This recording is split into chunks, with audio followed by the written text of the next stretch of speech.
breezy out here today, you all. Nice and breezy.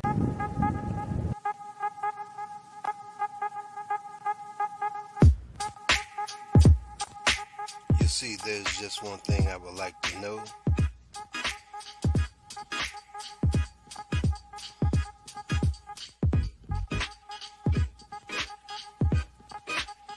What's the problem?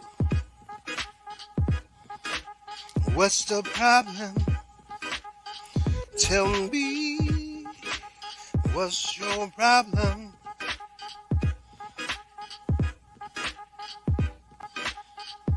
So what's the problem?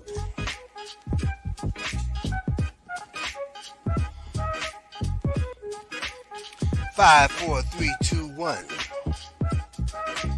What's the problem? Tell me, what's the problem?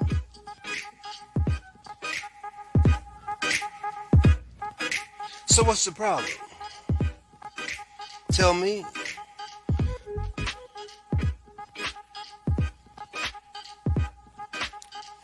Five, four, three, two, one. So what's the problem? Tell me. I wanna know. Oh, tell me. So what's the problem?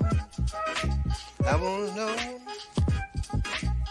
Oh, 5, 4, 3, 2, 1. So what's the problem? Tell me. I wants to know.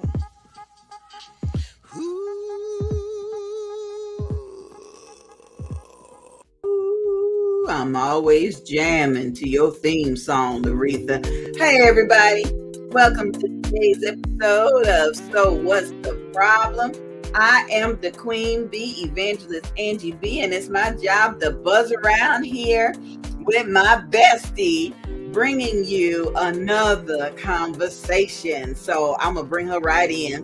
Hey, girl. How you doing? Hello. Good evening. Hi, it's me. It's Laretha. Hello, everyone. How are you? It's good to see you again with another great topic on What's the Problem? Before I bring our guest in, I just want to congratulate you again because we started this show 7 years ago. Yes, in 2015. You took a hiatus and decided, I'm going to give me some knowledge, some experience, a couple of degrees, and some more salvation. Sound like that is so true. That is so true. And what a blessing it has been because I have a lot more wisdom than I used to have. And I am certainly willing to share it with as many people as possible, especially the gospel. Thank you so much. Thank you. Okay, so we're going to bring in tonight's special guest. I'm going to let y'all get going with your topic. Enjoy the show tonight. And everybody, thanks for watching. So what's the problem? Thank you. Thanks, Angie B. Hello there. Hello. Hi, Tanya. Tanya Butler-Williams. Welcome to So What's the Problem? Thank you. I'm so glad you have me today. I'm so happy to be here. I can't stop smiling. Oh, bless your heart. I am pleased as punch as well. I have been getting to know you over the last couple of years. Absolutely. And I know that you have hearing loss. I know that you have hearing loss. And if you noticed in the opening to my show, did you notice that was me and I kept pointing to my ears? No, I didn't notice that. Wow. Well, the next time you watch it, the reason that I'm doing that, Tanya, is because I worked for Beltone, which is a hearing aid company. Absolutely. I know them. And so I was explaining to the visitors about hearing loss. Awesome. Yeah. That's what I was doing. So Angie B tells me that you're going to be a special guest at Unity in the Community. Unity in the Community. It is a community event that's being sponsored by the Daytona Comedy and Jazz Club. Mhm. It's this Saturday, May 14th, and it's in downtown Daytona Beach. I'm sorry, it's beachside in Daytona Beach. And let's see the time. You're going to have lunch. It's lunch and a meeting, and it looks like it starts at 11 a.m.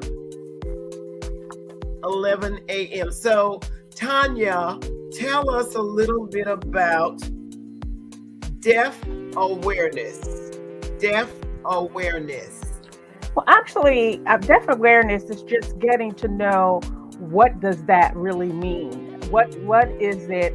What does the term deaf awareness mean? And it's basically understanding who is deaf in your community, understanding what it means to be deaf, and how does that individual live their life. And so I can tell you that deaf people live their life just like any normal person would live their life as well. They just don't hear the same. That's it. They don't hear the same. So for some reason, when we, the deaf or hard of hearing, come along, someone thinks that something is wrong, that we can't function like anybody else. But I'm here to tell you, we can do anything anybody else can do. Oh, the exact same thing. Oh, I've seen you do it. So yes, as a matter of fact, I didn't even know you were deaf. I am actually, what I categorize myself is deaf and hard of hearing. Why? Because for me, I am deaf in one ear and severely hard of hearing in the other ear. So it's different. It is a big difference between being deaf and being hard of hearing. And a lot of people don't understand that. That is one of those things that they don't understand, is that being deaf means there is no sound whatsoever. And most deaf people that are completely deaf, born deaf, when we call that deaf with a capital D, their first language is sign language. They use American Sign Language. That's here in America. They will use American Sign Language. But people who acquire deafness may acquire it for many, many different reasons. For example, there may have been an accident, an illness, or they lose their hearing all of a sudden. Maybe some kind of reason all of a sudden. Can you imagine waking up and you can't hear? No. That is acquired hearing, and it happens. It happens. I bet. Absolutely. Now, one of the things that also we need to understand, that there are 40 million Americans right now that actually have some type of hearing loss. Wow. Yeah. I'm one of them. Okay. I have Some high type of frequency hearing loss, which means I have, I'm affected by loud noises, and it's in my left ear, and if I'm surrounded by loud noises, I can't hear. I just can't hear. Absolutely. And you know, hearing loss affects a lot of things in your life.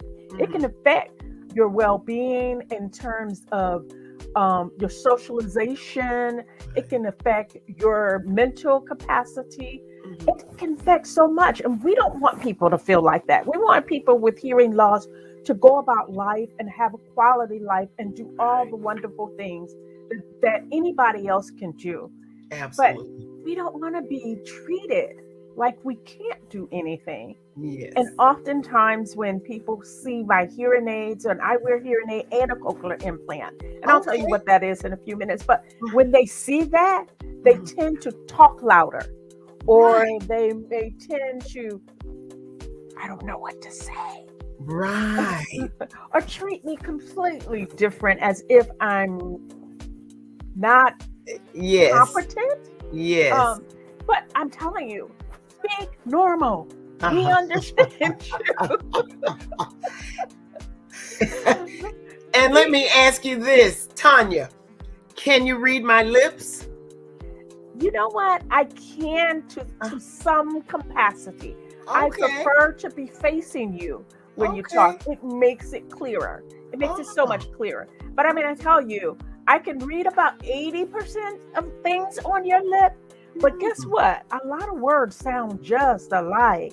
I Like bet. the word 7, Uh-huh. 11. How did that look on my mouth? It looks Say it the same. again. Say it again. 7, 11. Wow. Looks the same pretty much. It does. I never noticed that before. Absolutely. So that's why someone that tells you, unless they are absolutely trained to, if they tell you they can read lips, they're going to read only to a certain degree, and they're going to miss a lot of it. So I'm going to tell you, about 80% of the time, I can guess what you're saying. Right. But I prefer for you to speak normally, Mhm. facing me, no obstructions, and no background noises. Yes. That hurts how effective we can understand what's going around. What we do is we tend to take every clue Mhm. available to us at that moment to understand what's What you're being said. communicating. Okay. Every clue, your body language, your eyes, Uh-huh. your hand movement, Okay. your smile, all of that says to me, I heard what she's saying. What did she really say? Okay. So we take all of that kind of stuff. Awesome. Yeah, and that person with a hearing loss means you have some kind of hearing, Right. and you just can't hear in a normal capacity. Right. You know? So if somebody said, I have a moderate hearing loss, well, there's certain letters they can hear and certain letters they can't hear. Exactly. So that's what that means. So a hearing loss means I've got something going on here that needs some assistance. That's what that means. Wow. So, And Tanya, let me ask you this. How long have you suffered from hearing loss? well, actually, we tend to tell people we don't have a disability. Right. We have the power of ability. We just have it in a different way. Oh. Okay. Okay. So the power of ability I've had since birth, actually. I was a preterm baby. Growing very, very young. Okay. So my mom had me at probably around 23 weeks of gestation. Now, back when I was born, that baby was not supposed to live. Right. Okay. So you're a miracle. Yes. I'm one of God's blessings. Absolutely. I am Yes, one of God's you are. blessings. But Okay. here's the thing. I survived that time, even though they thought I wasn't going to survive. But I came along with a whole bunch of other problems that preterm babies actually have. Exactly. One of them, at risk for hearing loss. Okay. Yeah. So I was at risk for hearing loss. So my mom had to deal with that. So once we got things under control with all the other things that came along with being a preterm baby, we had to deal with this hearing loss.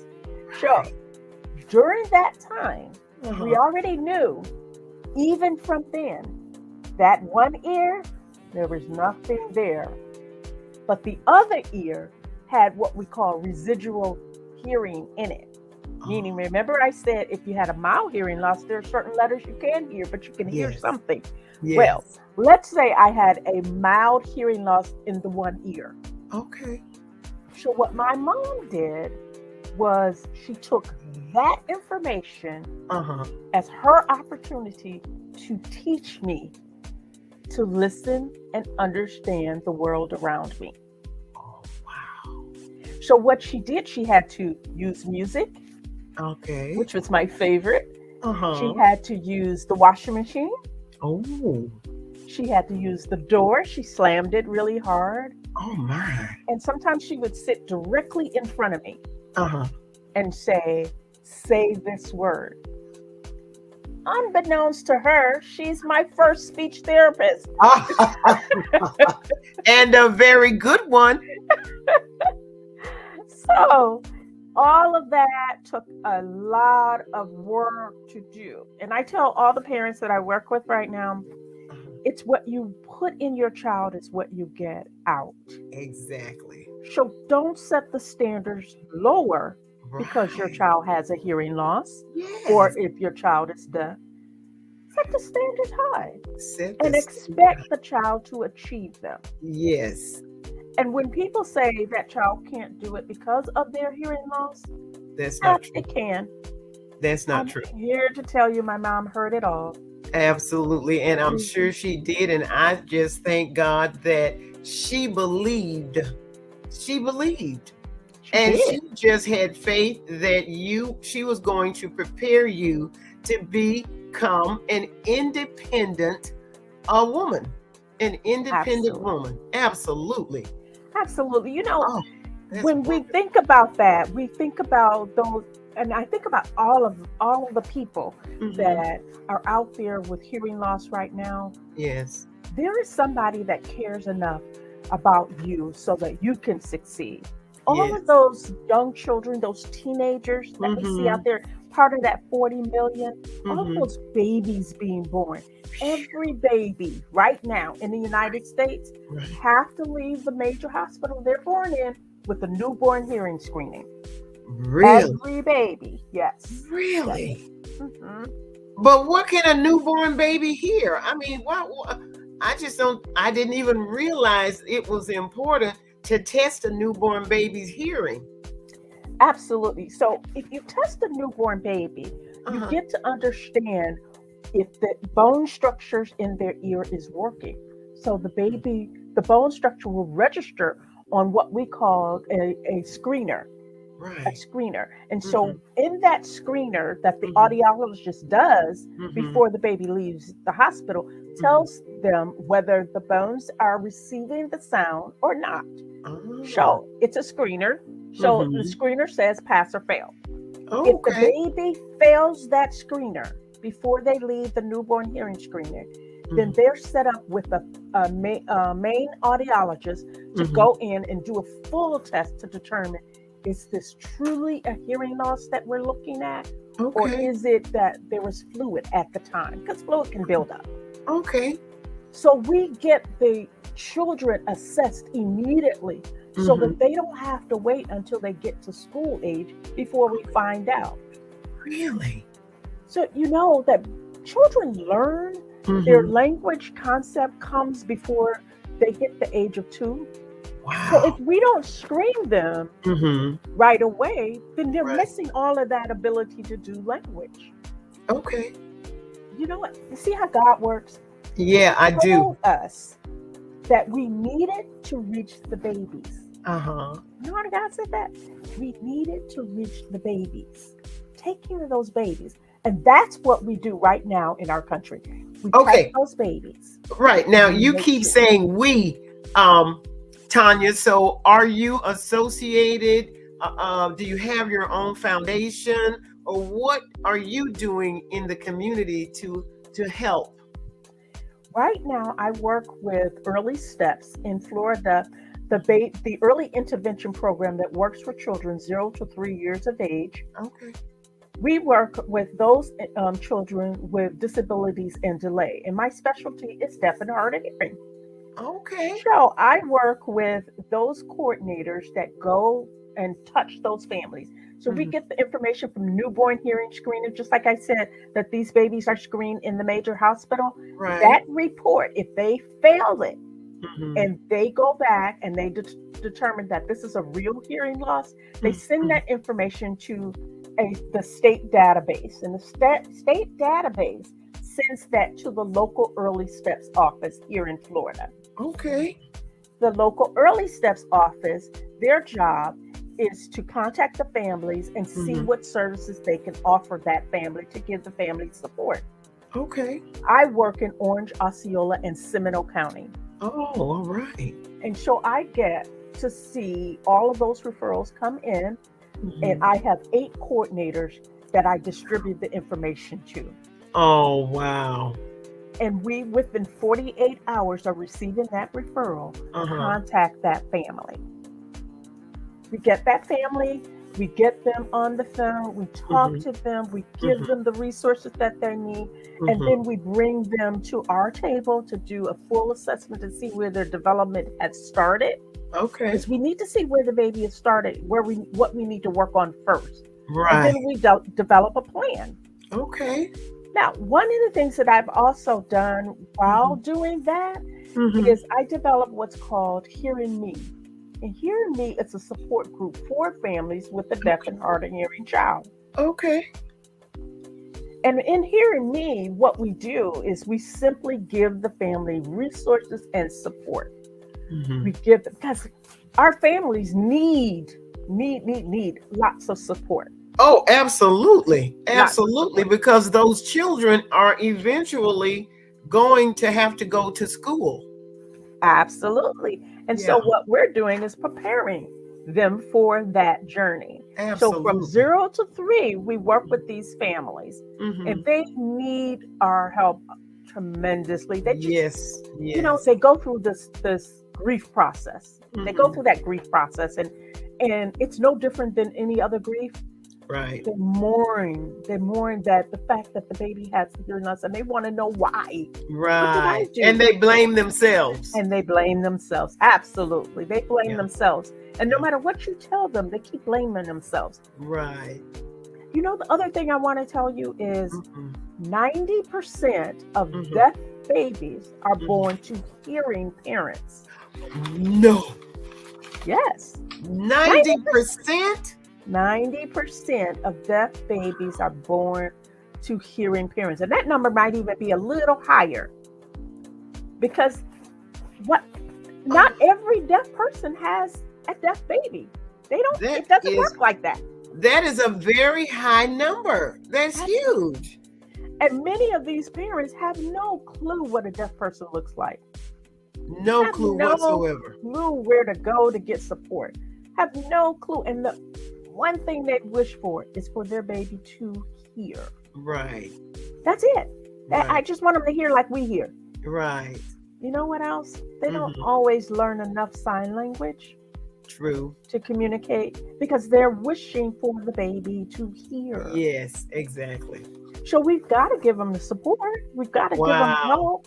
We've You got know to give what? them awareness. Tanya, I bet your mother is so proud of you. I'm hoping she is. I keep Oh. smiling and telling Oh, her all the she things that I'm is. doing. She is, because she was a wonderful parent. She didn't rest on her laurels. She didn't blame herself. She went about being proactive, and she kept you engaged, and she just didn't want you to think that you weren't normal. Now, not by a long shot. I played Yeah. sports.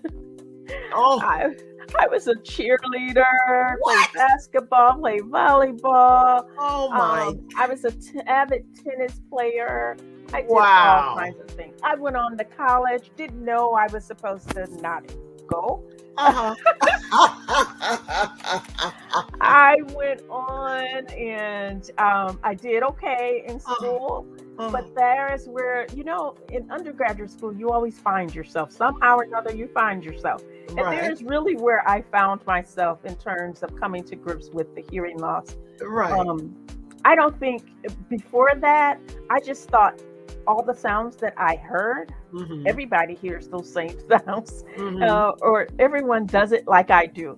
I Right. didn't realize I was any different. Of course not. Your mother made sure of that. But once you left home to go to school, then now you're independent. You're sort of making decisions on your own. Absolutely. And that's the funny part. When you get to that point that Uh-huh. you've got to make these decisions on your own, Mhm. you start to realize, wait a minute, what did I say? Mhm. Or the conversation that is around you, Mhm. everybody is laughing. You're going, I missed the joke. What did they say? Oh my gosh. So you got to come with that. And I laugh now about it because you know what? It was funny when I think about Absolutely. it. Absolutely. And so you have to be okay with that. You have to be Yes. okay as long as you're moving forward and you're learning. Yes. And so that's being aware. You're being aware of what's going on. You're teaching other people, hey, wait a minute. One of the things that we also thought was funny was, I would say, I had a friend that told me a story about one of her girlfriends that, and they kept going on and on and on, and just didn't pay any attention to the fact that she always said, I can't hear. And one day they was riding in a car, and the sun went down, and they had the light on at first, and then all of a sudden someone turned the light off, and they were all still talking. And the friend said, hey, wait a minute, stop. And everybody said, what's the matter? Turn the light on, I can't hear. Oh, bless your heart. Yes. So the thing is, we actually do hear with our eyes. Right. We have to see what's going on. Right. Because our ears are not working. So we hear with the eyes. Yes. And she was reaching out that entire time, and they weren't listening to her. They weren't They paying weren't attention. listening. Yeah, they just weren't paying attention. Exactly. Oh. But again, we are around you. We're around you every day. Exactly. There are deaf and hard of hearing people around you every day. I guarantee you, if you go out to the mall today, you will find 10 people with a hearing aid in their ear. I'm sure of that. Yes. How many of you have never paid attention to the hearing aids? You never paid attention to looking in somebody's ear. No. And they're making them smaller and smaller and more efficient. They with so much more clarity. It really is amazing. Yes, they have so many. It's so much things that those things can do. Right now, I have a chargeable one. I put them on a charger, just like you put your cell phone on a charger. Yes, they charge overnight, and I stick them in my ears again in the morning, and I'm good to go. Okay, well, you are an excellent communicator because you're communicating with me. You're not using sign language. You got your cute little bebop headset on, and you're just looking just very, just sophisticated and just... Thank you. Well, I have one more thing I want to tell you about. Hearing Loss Association of America is all across the country right now. All across the country. And that's a group that actually just work with those people with just the hearing loss. Okay. We're not saying that deaf people can't come and be a part of it, but it focuses on that person with just the hearing loss. Why? Because these are the people who get their hearing loss late. Okay. So they have hearing challenges that they're not used to. They didn't grow up with this. They're not used to it. Right. Or they've gotten older. And guess what's the first sense that go when you get older? Your hearing. Yes. Exactly. And so when you're listening to the TV's on and your babies come in and they say, Ma, why is the TV so loud? Yes. That's why. You need to get your hearing checked. That's exactly right. You're right. So Hearing Loss Association works with those people, and basically it's teaching you to accept your hearing challenges, and it's teaching you not to isolate yourself, because again, you didn't grow up with the hearing challenges or hearing loss. Right. You didn't grow up with that. So you don't want anybody to know you don't understand. No, you don't. Yeah. So you tend to say, okay, that's okay. I don't need to go right now. Right. Or you tend to say, oh, I'll just listen to it a little bit. I'll pay attention. And you have no clue what's going on. No clue whatsoever. You're at the dinner table and everyone's talking really low. And you're like, what? Right. Instead of saying, hey guys, I can't hear you. Yeah. So Hearing Loss Association of America, right here in Florida, we have about 11 chapters that across the state right now. And guess what? We are bringing the national convention to Florida. Woo! National convention. I am so Florida. excited. Yes. Okay, now what month is that? What month? That is June the 23rd through the 25th. It's going to be in Tampa at the JW Marriott Hotel. Okay. And so I am so excited about this because they're bringing people from all over the country coming in. Okay, so I'm assuming you're going to attend that convention. I am a speaker for a workshop there at that convention. Whee! And so I am so excited to be doing this. You And should be. yeah. You should be very proud. And I'm for proud Hearing to Loss know you. Association, I stay busy, but I am the state chapter coordinator. Oh, So Hello. my job is to look for people Uh-huh. who want to bring their friends together to build a chapter or build a support group within your community. So if you don't have a group, Uh-huh. look me up. I can definitely Wow. help you. That Definitely. is awesome. I am so happy. You are certainly a benefit to the community, Tanya. You're a big benefit. And I am so pleased that Antonio Ali King has invited you along with Donna Graybanks to participate in Unity in the Community. That is Absolutely. outstanding. I'm so happy to hear that. And the other thing I want to bring out is I get so discouraged when I see anyone riding in a vehicle with the windows up and the music is so loud that the car is vibrating. Yeah, That they're going to just- regret that down the line. I know, and I feel so sorry for them. I Yeah. want to say, excuse me, baby, Absolutely. but Yeah, that's sad to see, but Yeah. they're gonna regret that later on. yeah. It'll come. But let does. me tell you, I just want to say, please remember that deaf and hard of hearing people are people too. And they Yes. can do anything that anybody else can do, and don't assume that all deaf people sign, because we don't. Please don't assume all deaf people can read lips. 'Cause we Right. don't.